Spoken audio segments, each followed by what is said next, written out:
families are safe and well at this moment in time. I'm delighted to be given this opportunity to contribute to the Learning Week, and I hope to outline some of the work we have been developing in Glasgow with the Health and Social Care Partnership and some of its housing and third sector organisations. And I should point out, like my colleagues, this is probably the first time I've done this, so you may have to bear with me in terms of what we're doing. So to answer the question, I think it's a resounding yes. I think that it is our business to be involved in high street tech, although there are some caveats to that in terms of developing trust. Can we ever really be impartial?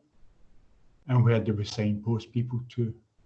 And to put in a bit of context, there's 3 points I would like to outline this afternoon. Where we've come from, what we're doing now, and what will the future look like? Brian, I'm sorry to interrupt you there. I'm just wondering whether everybody can see the slides properly. There's a wee bit of a problem with the, I can see half of them, like one half of the, I don't know, Laura, if you've got any suggestions for Brian, what might be happening there?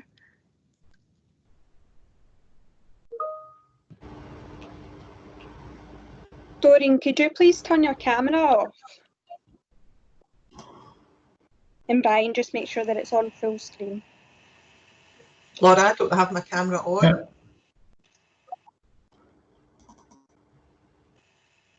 Okay. Thanks, Doreen. Is that any better? It looks just the same for me. I only see half presentation. Okay, I can see all of my screen. Oh, this end. Now, if oh, there we go. That's it, Brian. That's for me anyway. Can everybody else see that? Yeah, that's working. That's us working now, Brian. You're all set. Yeah. Sorry to interrupt you. That's okay. That's okay. It's important that you're seen, especially when I've spent all this time doing my hair. You know. Okay. So in Glasgow, right? In Glasgow, like most other partnerships in Scotland and the UK and across the world, I think we are challenged, faced with the same challenges, an increasingly older population, with diminishing resources to support older people, primarily older people, to live longer, healthier, and ultimately more happily within their own homes. Until the onset of the recent pandemic, we, like other organisations, have tried to make the best possible use of not just the material resources available to us, but also how we organise the delivery of services to all our citizens. This has been increasingly targeted at those people of all ages who would class as having the most substantial and critical need.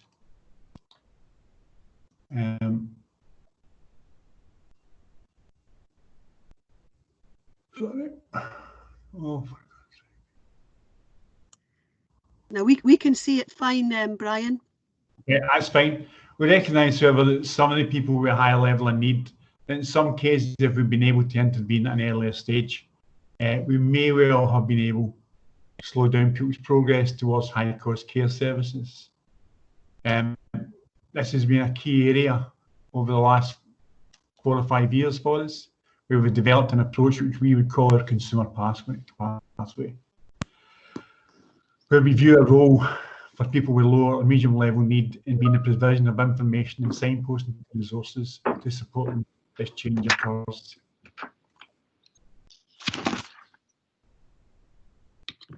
In Glasgow, we have worked closely with partners, especially those who will come into contact with people far earlier than social work, to provide information around some of the more lower level pieces of equipment which can be purchased by individuals to support where required. To this end, we have set up a demonstrator and simulation environment in the south of Glasgow in a multi-storey block, which give staff from across the piece the opportunity to see some of the equipment, help them to better understand some of the challenges that people who work for experience in their daily lives. We have tried to change the practice of primarily housing staff, but also staff from other agencies, to think, is there something more we could do at an earlier stage rather than the inevitable social work or occupational therapy referral.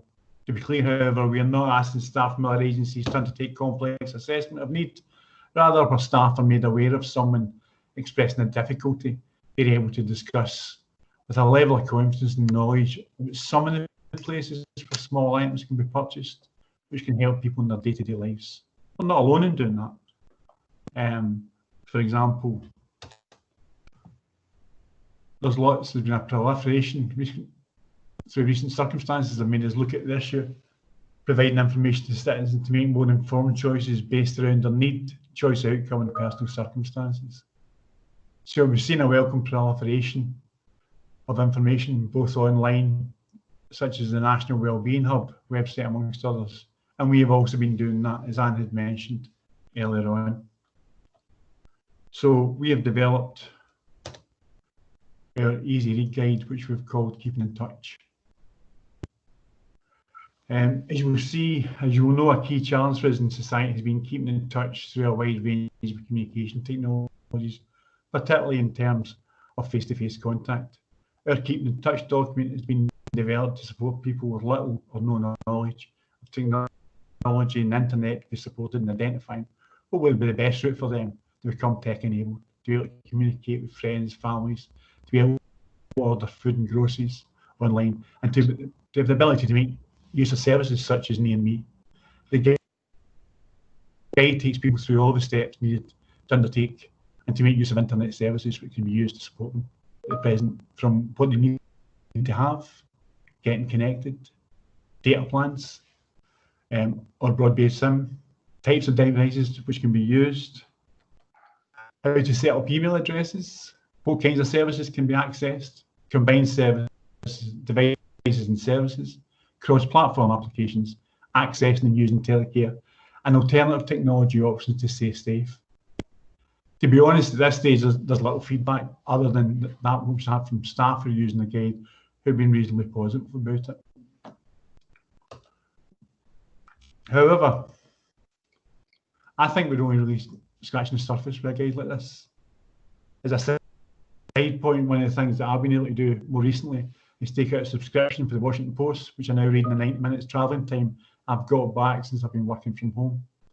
But one of the things I would say, if we were recommending a video chat application to people, what would we do? The Washington Post recently ran a video chat Oscars across a number of categories. Despite its critics, the best overall app was Zoom. Best for a party was House Party. I'm back the way, sorry. I've lost my place. There we go. Here we go. Okay. For privacy and security, which I know is really important to people, was FaceTime. For special effects was Facebook. And probably most surprising of all, for best video quality, was Skype, which not a lot of people use. Also receiving an honourable mention was Google Hangouts, but unfortunately no prize. But if we were to ask people to recommend a device or a video chat software, what would one you would use, or you suggest? I know over the last couple of weeks or couple of months, we've all been using this kind of thing. So what's your favourite? I've used all of these in the last 2 months, in addition to the previous ones I've just outlined. So I've used Google Duo. I've got a weird pal from Scottish Government. He's the only person I know who uses Google Duo. I hope he's not watching in today. I've used VC to conduct virtual children's hearings. I've used VC, which is an embedded device called My Home Helper. That's an American video app. That allows you to put medical apps or medical devices attached onto it. So it's useful for telehealth.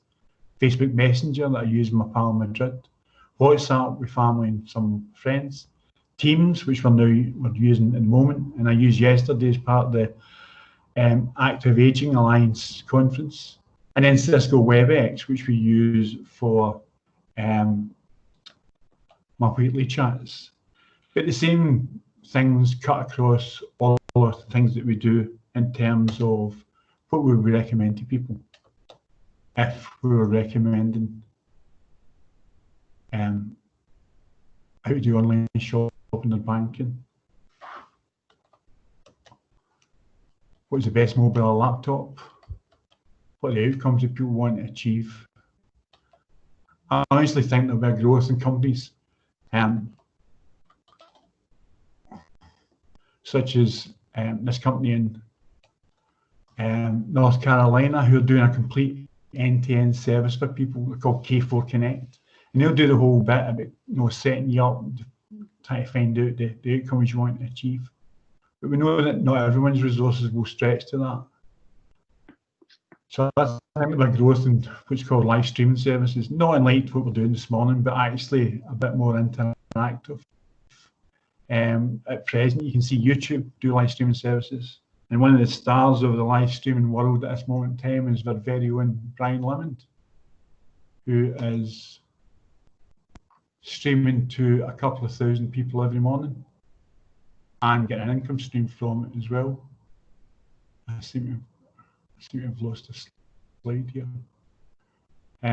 So in that, he is able to communicate with people and he is able to interact with people, and people can ask him questions at the same time in terms of what it is he's doing. And I think there'll be a proliferation and growth of this for us. An example of that would be, say, moving on to online shopping. So I've lost. There we go. So, for example, I could be teaching people how to do an online shopping or to register for Tesco. I think people need that second level of support, if you like. The first level of support is the provision of information. But I think the second level of support needs to be actually taking people by the hand and leading them through to help them to do this. So hopefully that's been a quick 10 minutes for you. As I said, my name is Brian Duffy. My details are on the screen at the moment. And if people would like to ask me questions, then I'll be happy to take that. Thanks very much for your time.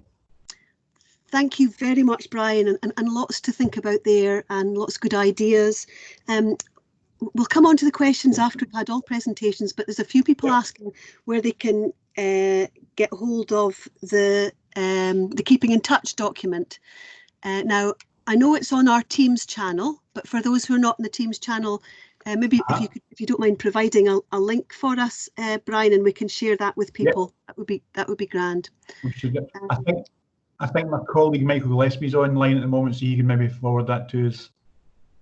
That would be great, Michael. If you can put that in the chat box, that would be grand.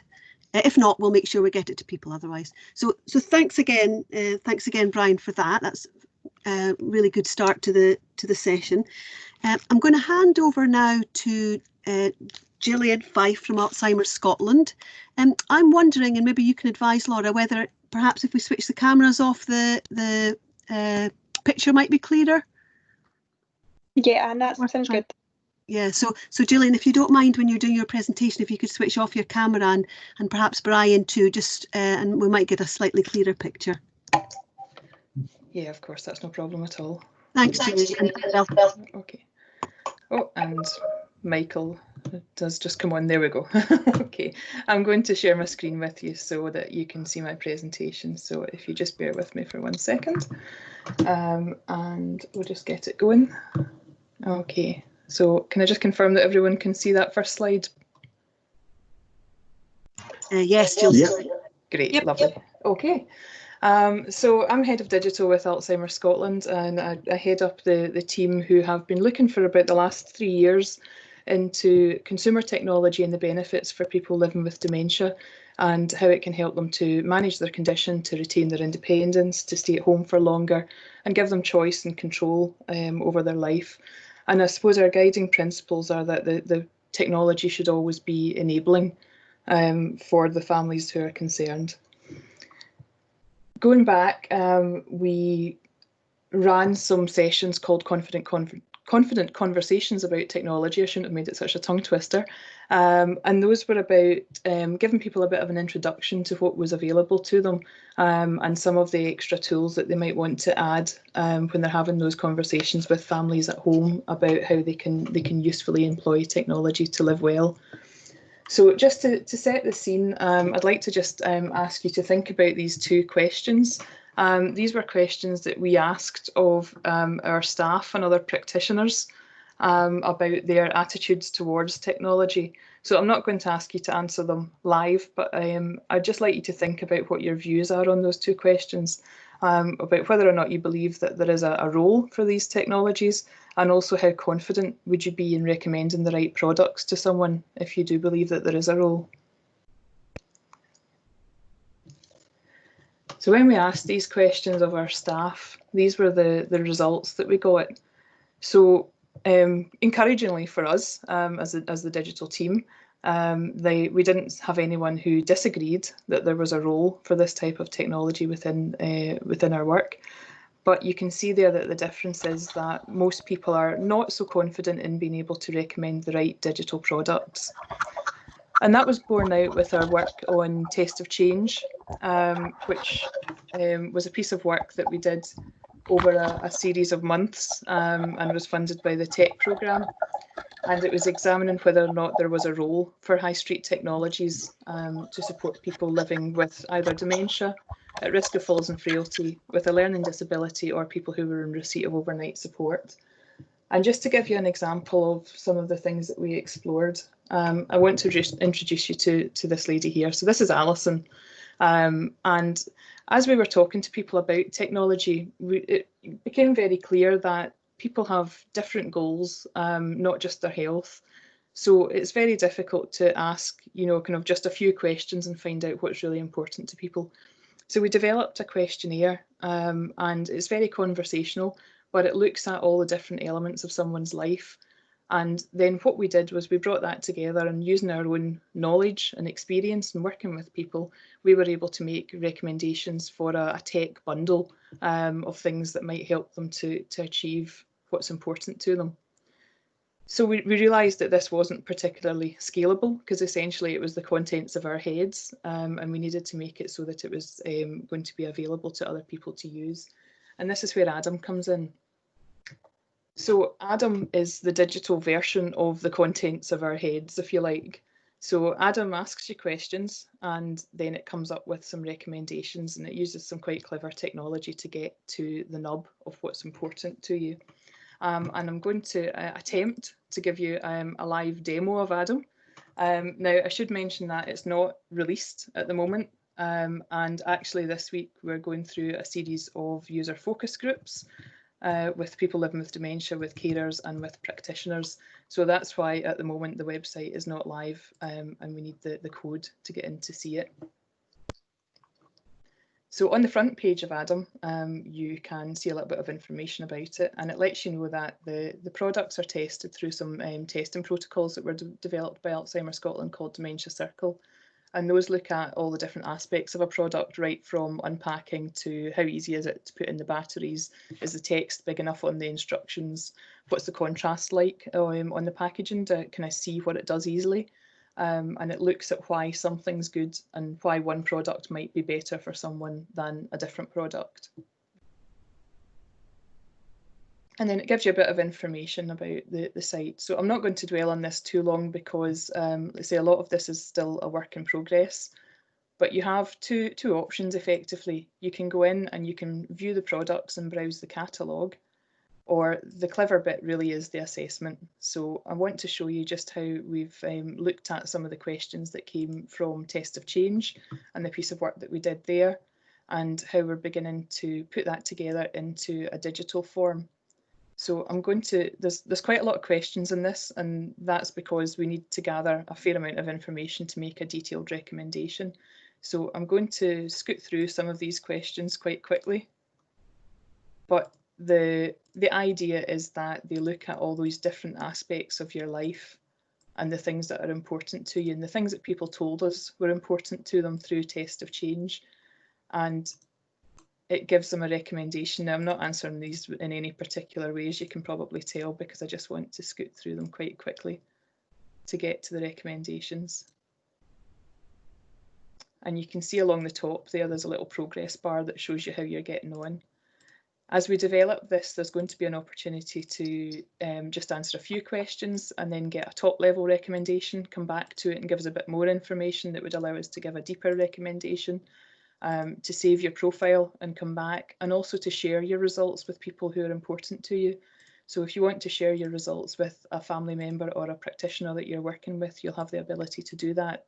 And obviously you'll have the opportunity to withdraw that at any time as well and to update your results. And we're nearly there. There we go. And your results are loading. So you can see there, I'm going to get a personalised selection of results based on the answers, and realise that I scooted through too quickly for you to really see what those answers were. But it gives you a selection of products which might help you. So if you click on Find Out More, you can see more about each product, and there's a little bit of a Ronseal statement, and it tells you about some of the features of the product. Now, not all of these are fully populated at the moment, but what I can do is I can show you hot off the press. If you let me just end the slideshow. I've just been sent an updated version of the product profile, which will come through based on some of the user feedback that we've had already. And this is the type of information that people will get when they go through to have a look. And you can see there that we're linking it back to the questionnaire and the answers that people gave. And we're telling people about what other things that it might do. And then there'll be a need to know and a guide to how long it takes to set up. So I'm just going to come back into the presentation now.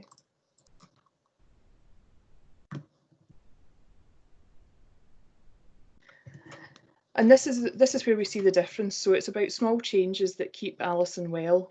So she's still able to get out and about. She's able to use some of the technology to keep in touch with her friends and family. She can use Near Me to keep in touch with her doctor.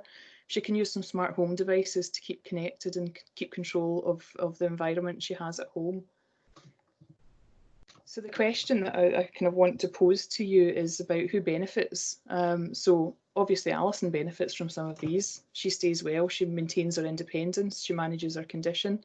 She doesn't become a patient or a service user until much later in her journey, which I think benefits both Alison and services, because we know that a lot of services are absolutely stretched. It also allows services to support small interventions and move to a more preventative approach. And it also gives services the permission to not have to provide all of the answers. But I think moving forward, then the questions that come from that are, how do you best support that? So if you're not providing the equipment, how do you potentially link into some of the data that comes from the equipment? What are the privacy and data models around that and the consent? Is it a role around signposting, or is it a role around the setup and support of these devices, of these consumer devices? And I think that these are things that I probably can't answer all at once today, but I think these are things that we definitely need to consider going forward. Thank you. Gillian, thank you very much for a really exciting presentation. It's the first time I've seen Adam in action, so thanks very much for sharing that. There's a few questions appearing in the chat box, so can I just remind people to please use the chat box if you've got any questions for either Brian or Gillian, and we'll come back to that a little bit later. But what we'll do, we'll move on to our next presentation from now. So can I just introduce you to Thomas Ozers? Thomas, are you there? I am. Thank you very much, Anne. And what a fantastic presentation to follow on from.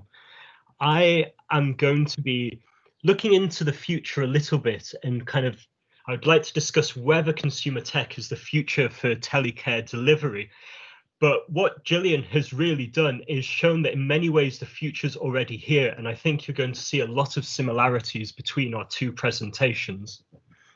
So I'd like to start by setting the scene a little bit. At the moment, Gartner had predicted that by the end of 2021, there'll be 25 billion devices connected to the internet. Now, that prediction was made before the current lockdown. So if anything, with people buying extra devices, that's likely to be even higher. That's almost 3 devices per person in the entire world at the moment. Equally, if we look at things like the Office of National Statistics, we found that the over 65s are now the largest growing group taking up the internet. And as of 2019, 83% of adults aged 65 to 75 and 47% of over 75s in the internet are using the internet, in the UK are using the internet. And this is significant because this is our core telecare demographic. So now let's look a little bit about digital telecare. Now, connecting citizens' devices isn't anything new, and this was possible under analog. So for instance, you could program in mobile phones, but the reliance of analog on dual tone multiple frequency did make this difficult to explore more widely. For instance, voice over IP is not available through this kind of model. And what digital telecare does through the use of digital signaling protocols is significantly increase the number and variety of devices which can potentially be connected. So what we have is a greater proliferation of internet connected devices than ever before. We have more of the core demographic of telecare users accessing the internet, and we have digital telecare starting to be rolled out, which will allow us to harness these devices. So what might this look like? I'd like to start with a quick sketch and introduce an idea for a digital telecare app. So let's imagine that a patient is being discharged from hospital. They go through the normal kind of assessment, and it's determined that they would benefit from some telecare services, mainly for reassurance, and it's identified that they do have a smartphone. So they're directed to download the digital telecare app. Setting it up, they are guided through entering some basic details, and this automatically registers them with their local alarm receiving center. They do a test call, which goes great, and they're ready to go. So what's happening in this example? What are some of the benefits here? Well, for both the citizen and the service, swifter discharge. There's no need to wait for anything to be set up. It can be downloaded almost instantly and quickly allows them to get going. For the citizen, they don't need any unsightly medical devices. Let's face it, not all of telecare equipment is that attractive. And equally on the flip side, they get to keep using a device in this example that they're already familiar with. They gain instant access to the service. Now, apps could be used to do a lot more than simply create a red button. So for instance, we could imagine they were able to opt into health and well-being messages. And when they decide they no longer require this service, they can simply delete the app. For the services involved, there's cost and time savings. You don't need to provide a device for everyone any longer. And as you're not providing a device, there isn't any installation. The automated registration would reduce administration, freeing staff time up to focus on more impactful activities. And as I mentioned, there was a way to circulate health and well-being messages. And finally, there's no need to reclaim devices. Now, this example of an app is a really basic example. And what you can see on this screen is a huge range of different devices, all part of the Internet of Things. And let's talk through them. Down the right-hand side, you can see a smart fridge. So how could that be useful? Well, you can track when it's open, so it could give you an indication of activity. Cameras and scanners inside can tell you if the person is keeping their fridge stocked with food. You could even check things like sell-by dates. There's a water dispenser on the outside, which could give you an indication of how much fluid somebody's taking in. Just next to that, we can see an activity tracker. So that could be tracking their heart rate. It could be monitoring how active they're being. And if you think about a GPS function, there isn't any reason to say that couldn't be plugged into some kind of geofencing for people, say, with dementia who are at risk of wandering off. At the far left-hand side, again, you can see a security camera. Now, as well as having smart cameras giving some extra support for the individual, again, these could be used to determine whether they are leaving their property at a time which maybe wasn't expected. We can see 2 different kinds of sensors there. So we've got environmental sensors like smoke alarms, and you could also use the meter below to check at what temperature they're keeping their property. And there's a smart scale there in the bottom corner. Finally, there's the Alexa, which has a huge range of different options. It could be used as an alarm unit. It could also be used to send reminders with images for people to take their medications.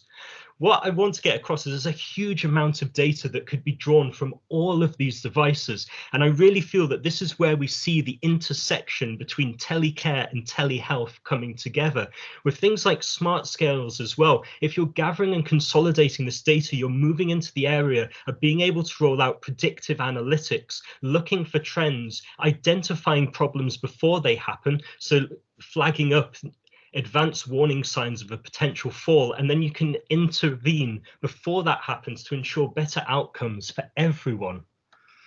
So if we want to harness this consumer tech, what are we going to need to do? And I'd like to look at 4 key areas: interoperability, cybersecurity, the citizen-held record, and service design.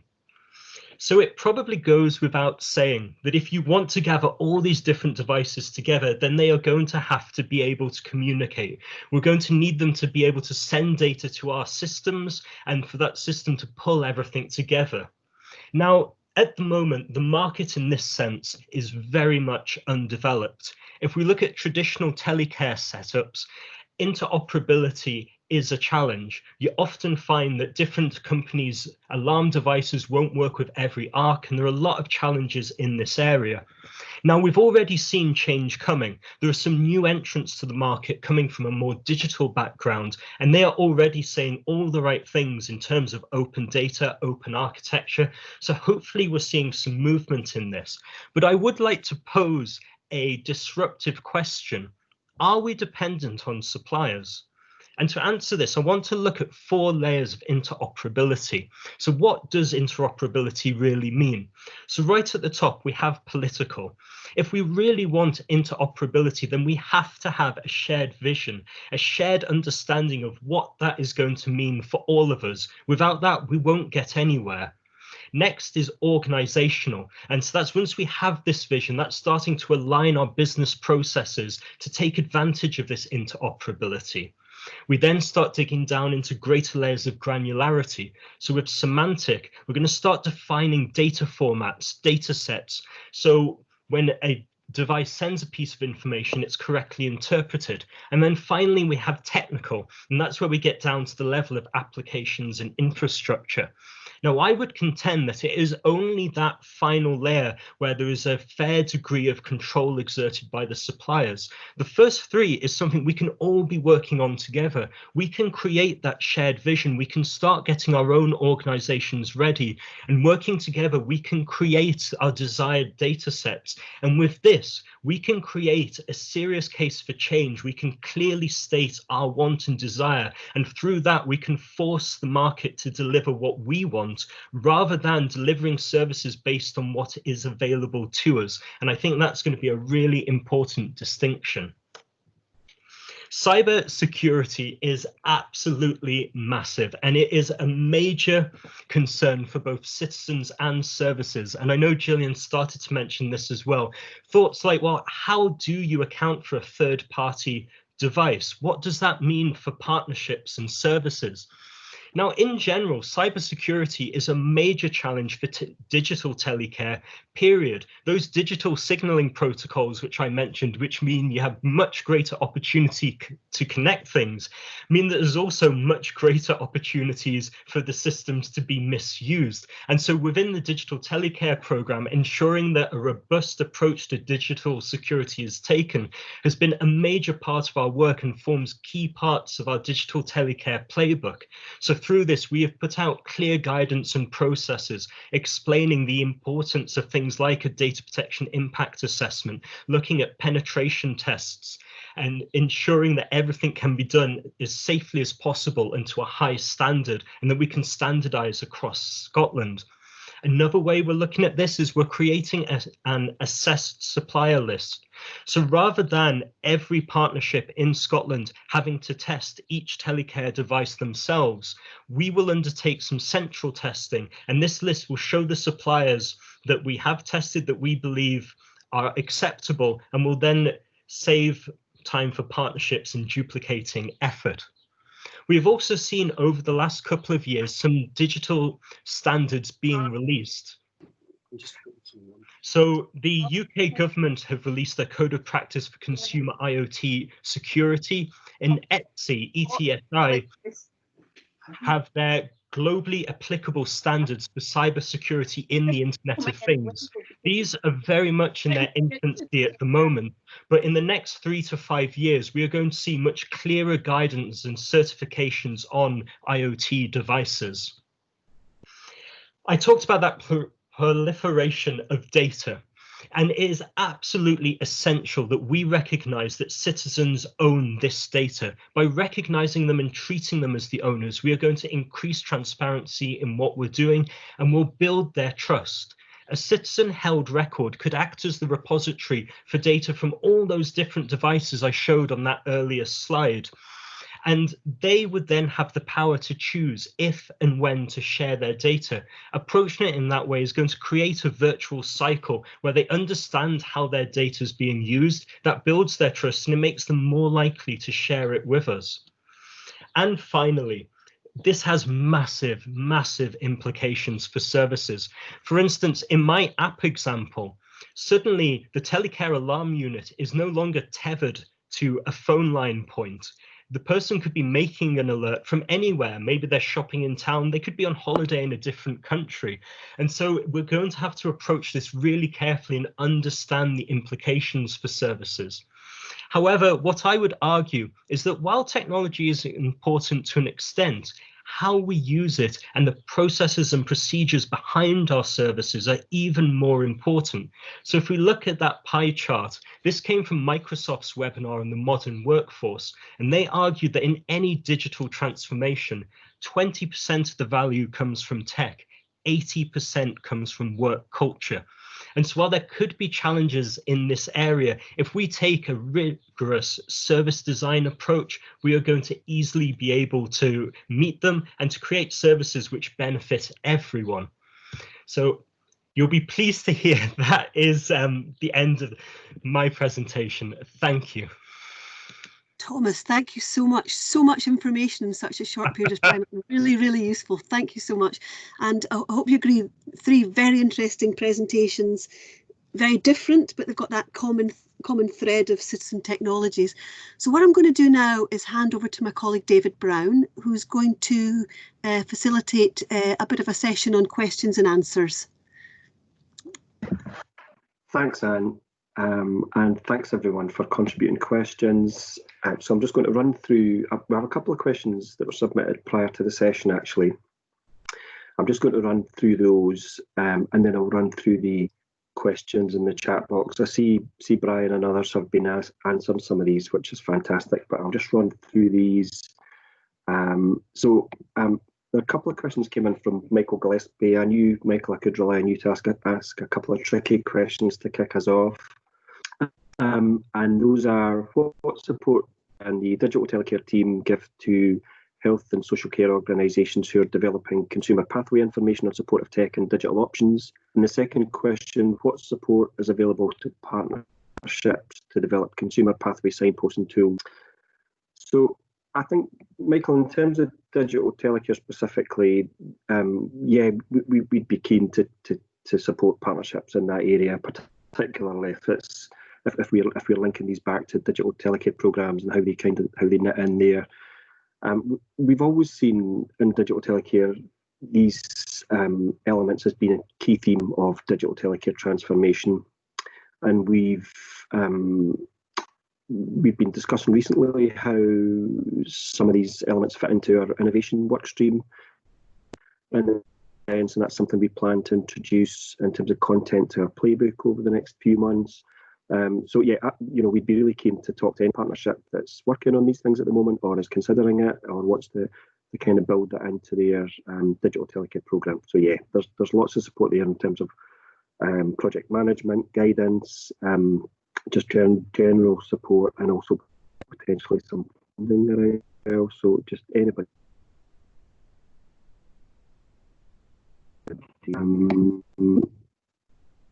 Brian, a couple for yourself, and I think you've probably, I'll run through Any support via helpline or the web chats? That was asked during your presentation. That was Doreen Watson. Yeah, as I said, Doreen's usually one step ahead of the curve. I think that's the sub point I'm trying to say is that at the first level, we need to provide people with information around devices and apps and broadband, etc., etc.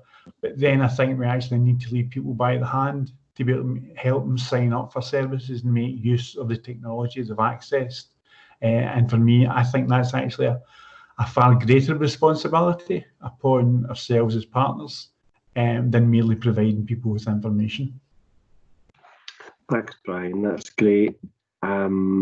Next question for yourself from Geraldine. Which staff members will give support to get started with online shopping within your organisation? Thanks, Geraldine. That's an easy question. He lies. I think that's really the crux of the matter. Is that we need to identify resources where we can do that. What I was trying to show with the live streaming demo was that the actual technology to do that exists really simply. You can use both YouTube and Twitch and Streamable and a whole range of other platforms. But we have to say, if people are unable to come to us for face-to-face contact, then we really need to be able to go to them through these platforms and find out exactly what they want to do. One of the really positive things about the live streaming thing is that after you've finished a stream, it's recorded and then it's made available for future users. So really, you would only have to go through how to do an online shopping once, how to sign up for online banking, etc., etc. That's perfect. Thanks, Brian. And there were a couple of questions about you sharing some information, which I know yourself and Michael have done in the chat. So thanks for that. Yeah. Gillian, on to yourself now. So during your presentation, there were a few questions. Doreen Watson asked, who supports the person to set the technology up? At the moment, we are expecting that the person might set the technology up themselves or with support from their family. However, I think there is also a question about, does that role lie elsewhere? So it's very important to us that this is an equitable service. So if the person doesn't have anyone round about them, where can they go to for support? And should that be health and social care partnerships? Should that be third sector organisations like Alzheimer's Scotland? We're working with some of our staff teams to, we have a digital opportunities team, and those are people within the Alzheimer's Scotland staff structure, like dementia advisors, link workers, community activity organisers, and we're helping them to get to a slightly higher level of knowledge about some of these digital technologies. There's also a question about, is it a business model and should it be able to be supported by people using the SDS to pay for some of that support?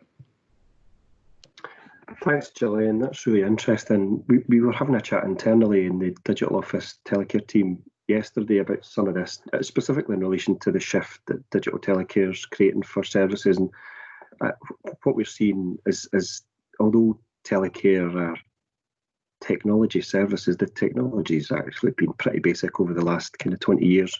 What we're seeing though is these services moving into a much more kind of IT-based service. One of the things we're looking at the moment as part of the work we're doing is workforce development and what tools and support we can deploy to staff to help them with some of these kind of new changes and new skills that they need. So that's another piece of work that's ongoing. Gillian, another question for yourself. This looks great. When's it due to go live? That's Amy Duggan. Early August. Perfect, Gillian. And another question, a lot of these devices require internet. Is this proving to be a barrier? And if so, from Geraldine. Yeah, another big question from Geraldine. So yes, obviously that is a barrier, and you know our focus in the digital team is around digital products, and a lot of those do require the internet. And again, it's about the equity of service. So if people are not able to access the internet, then they're falling farther and farther behind in terms of the digital divide. So ideas to overcome might be, you know, kind of looking at the provision of internet. Is internet a service that you should be able to expect from a health and social care partnership? Can you get support to do that, a housing provider? And, you know, kind of following on from some of the work that's taken place around COVID to try and get other people connected, I think it would be great to harness the intention there, and to work with some of the big telecare, the big providers of internet services, to make sure that everybody has the ability to get connected. Thanks, Gillian. That's really interesting. Another question for yourself from Glenda Hunter. How do you ensure the quality standards are met for recommended equipment? Do you test all products for quality and performance, etc.? Yeah, we test the products using our Dementia Circle protocols. And the important thing about those protocols is that they are tested by families living with dementia. So it's not our opinion on the products, it's the people with lived experience who are giving their opinion on the products. So they take them right from unboxing through to test and trial, and they give us the feedback on them. Thanks, Gillian. And a question came in from Claire during your presentation, really just to say she was really enjoying it, and also would we be making presentations available? And I noticed Anne answered that one in the chat, but just to make everyone aware that we publish the recording of this session at a later date, so people can have access to that. Okay, so just scrolling down a wee bit. So James, I don't think this is a question, but it's a comment. CCTV is pretty poorly governed at a national level in Scotland, and I think it has real potential for elderly and vulnerable clients in their home. However, until we have an equivalent of a surveillance camera commissioner like England and Wales do, might struggle to make progress. James is and just scrolling down. Yep, another question for you, Thomas. During your presentation, are Digital Telecare developing a Telecare app? We don't have it listed as a project at the moment, but it is possibly something we might consider in the future. Thanks, Thomas. Yeah, Thomas mentioned the possibility of this last week, and we all got really excited. So it's hopefully something we'll look at closely. Next comment from Mary Morris. Ability net happy to help people with any IT issues, including setting up online shopping. So I think that's Mary just signposting to something there. And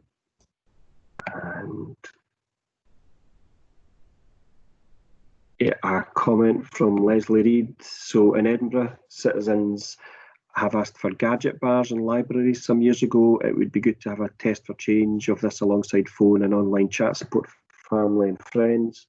And there's been a bit of discussion about that. And James, again, I can expand on the CCTV aspect offline with Thomas.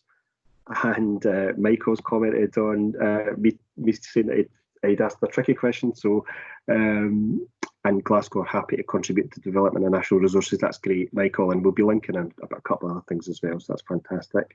And that's all the questions, folks. Thanks very much, David, and thanks very much for your questions, everyone. So that's us coming to the end of our session. Can I just take a moment to thank sincerely our three presenters today. As I say, three really interesting, engaging and thought-provoking presentations, so thanks for that, and really excited about Adam becoming available later in the year as well. So if you have any questions for whether it's tech or digital telecare, tech and housing, there's an email address there on the screen that you can get hold of us through. And for those of you who are telecare service providers, have any ideas for future drop-in session topics, please do let us know. And as I said at the beginning of today's session, there's a number of other webinars on this week and have run this week, and you can see future events on tech.scot website, but you can also access the webinars of previous events as well. And as David mentioned, we'll be making this recording available on there as well. So just to say thank you very much for everyone who took the time to join our session today, and I hope you enjoyed it, and hopefully we'll speak to you all again soon. Thanks very much. Thanks, Anne.